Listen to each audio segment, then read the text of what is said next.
70 years से ज़्यादा के जो हमारे सीनियर सिटीजन्स हैं उनको universal health coverage Ayushman Bharat PM Jan Arogya Yojana में कवर करने का फैसला लिया गया है। ये बहुत बड़ा फैसला है। इस फैसले में एक बड़ी मानवतावादी सोच है, बहुत ही एक ह्यूमैनिटेरियन थिंकिंग है और माननीय प्रधानमंत्री श्री नरेंद्र मोदी जी ने जो कमिटमेंट दिया था वो कमिटमेंट आज डिलीवर किया है, उस कमिटमेंट को फुलफिल किया है।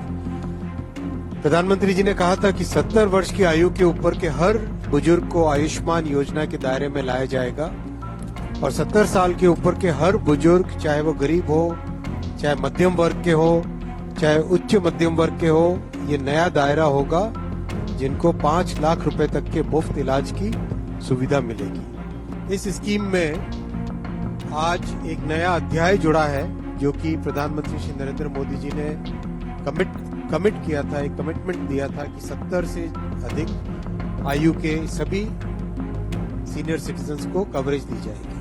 आज सबसे बड़ा जो फैसला लिया गया है कैबिनेट में वो है कि 70 इयर्स से ज्यादा के जो हमारे सीनियर सिटीजन्स हैं उनको universal health coverage Ayushman Bharat PM Jan Arogya Yojana में कवर करने का फैसला लिया गया है।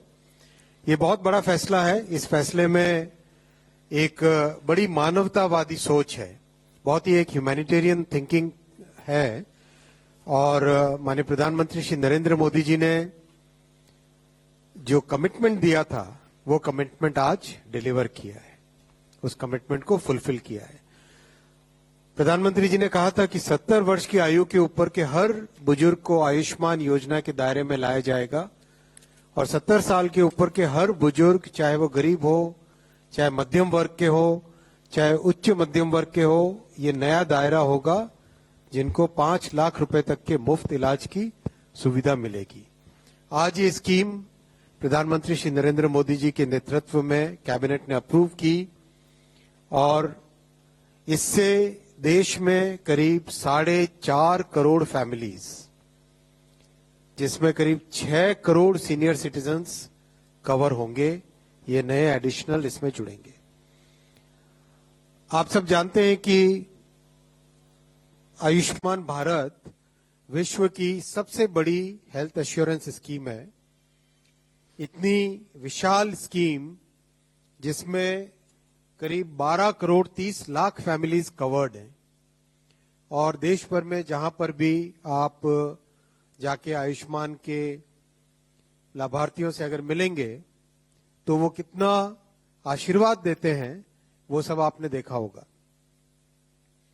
इस स्कीम में आज एक नया अध्याय जुड़ा है जो कि प्रधानमंत्री श्री नरेंद्र मोदी जी ने कमिट किया था, एक कमिटमेंट दिया था कि 70 से अधिक आयु के सभी सीनियर सिटीजन्स को कवरेज दी जाएगी। कई फैमिलीज ऐसी हैं जो ऑलरेडी कवर्ड हैं जिसमें सीनियर सिटीजन है। ऐसी फैमिलीज में additional coverage, top up coverage 5 lakh रुपए पर एनम का रहेगा। मान लीजिए कोई एक गरीब परिवार है किसी ग्रामीण क्षेत्र में या शहरी क्षेत्र में जिसका ऑलरेडी आयुष्मान योजना के अंडर कवरेज है, उसमें अगर सीनियर सिटीजन्स हैं तो उसमें एडिशनल कवरेज ये रहेगा, टॉप अप कवरेज रहेगा 5 लाख रुपीस का, जो कि केवल सीनियर सिटीजन्स के लिए रहेगा। और जो फैमिलीज कवर्ड नहीं है, मान लो कोई एक middle class, upper middle class family है, वो आयुष्मान में कैटेगरी में नहीं आते थे, उसमें भी 70 प्लस से ज्यादा के जो सीनियर सिटीजन्स हैं उनके लिए एक नया कवर जो कि 5 लाख रुपीस का रहेगा, 5 लाख रुपीस पर ईयर का। ये शेयर्ड कवर का मीनिंग आप पूछना चाहेंगे, जानना चाहेंगे। शेयर्ड माने shared between the senior citizens. Shared माने shared between the senior citizens. मान लो किसी परिवार में 2 सीनियर सिटीजन्स हैं तो 5 लाख का कवरेज उन 2 सीनियर सिटीजन्स के लिए। बहुत ही महत्वपूर्ण फैसला है, बहुत ही ह्यूमैनिटेरियन स्टेप है और समाज के जो आज के हमारे एक ट्रांजिशन हो रहा है कि जॉइंट फैमिलीज से कई बार न्यूक्लियर फैमिलीज होती जा रही है, उसमें सीनियर सिटीजन्स की हेल्थ कवरेज के लिए, उनकी सामाजिक सुरक्षा के लिए ये बहुत बड़ा स्टेप है। इसमें बहुत जल्दी कार्यक्रम फील्ड में रोल आउट होगा, जिसमें सीनियर सिटीजन्स को रिक्वेस्ट किया जाएगा कि आप इसमें अप्लाई करें। जहां पर सीनियर सिटीजन्स ऑलरेडी कोई सेंट्रल गवर्नमेंट के या स्टेट गवर्नमेंट के हेल्थ कवरेज प्रोग्राम में कवर्ड है, मान लीजिए सीजीएचएस में कवर्ड है या डिफेंस का जो कार्यक्रम होता है उसमें कवर्ड है, उन सबको वही कवरेज रखने का ऑप्शन रहेगा। यानी आप आयुष्मान में आना चाहें तो आयुष्मान में आइए और एग्जिस्टिंग कवरेज में रहना चाहें तो एग्जिस्टिंग कवरेज में रहिए। जो ईएसआईसी में कवर्ड है उनको भी एलिजिबिलिटी रहेगी और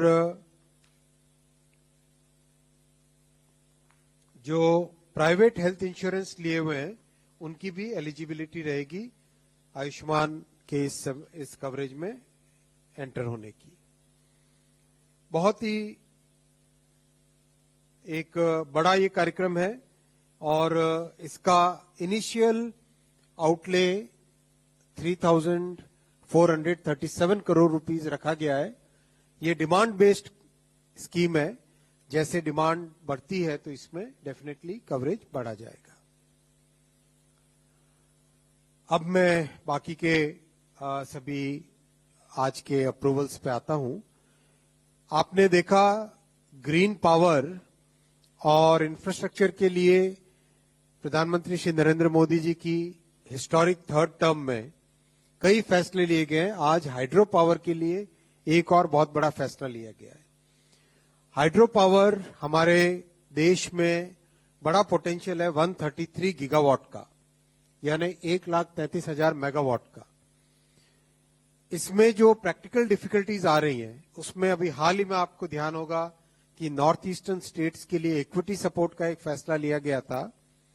आज पूरे देश भर में हाइड्रो पावर के लिए जो इनेबलिंग इंफ्रास्ट्रक्चर चाहिए होता है, कोई रोड की कनेक्टिविटी हो, रेलवे साइडिंग की जरूरत हो, कहीं पर ट्रांसमिशन लाइंस की जरूरत हो, केबल्स की जरूरत हो, कहीं पे कम्युनिकेशन नेटवर्क की जरूरत हो, उन सबको सपोर्ट करने के लिए 31,350 मेगावाट को इनेबल करने के लिए आज एक बड़ा कार्यक्रम एक अप्रूव हुआ है, जिसमें 12,461 करोड़ रुपीस का आउटले है। 12,461 करोड़ रुपीस का आउटले है। इसमें यह रहेगा कि 200 मेगावाट तक के जो प्रोजेक्ट हैं उसमें 1 करोड़ पर मेगावाट सपोर्ट दिया जाएगा और 200 मेगावाट से ज्यादा के जो प्रोजेक्ट्स हैं, बड़े प्रोजेक्ट्स हैं, उसमें 200 करोड़ प्लस 0.75 करोड़ यानी 75 लाख रुपए पर मेगावाट के हिसाब से सपोर्ट दिया जाएगा। साथियों, हमारी जो रिन्यूएबल एनर्जी यानी नॉन फॉसिल फ्यूल एनर्जी है, उसका जो टारगेट है 500 गीगावाट का, जो कि बड़ा एम्बिशियस टारगेट है लेकिन अच्छी प्रोग्रेस है, उसमें ये वाले आज के फैसले से बहुत एक इंप्रूवमेंट आएगा। नेक्स्ट बहुत बड़ा फैसला लिया गया है पॉल्यूशन से बचने के लिए और सस्टेनेबल डेवलपमेंट के लिए।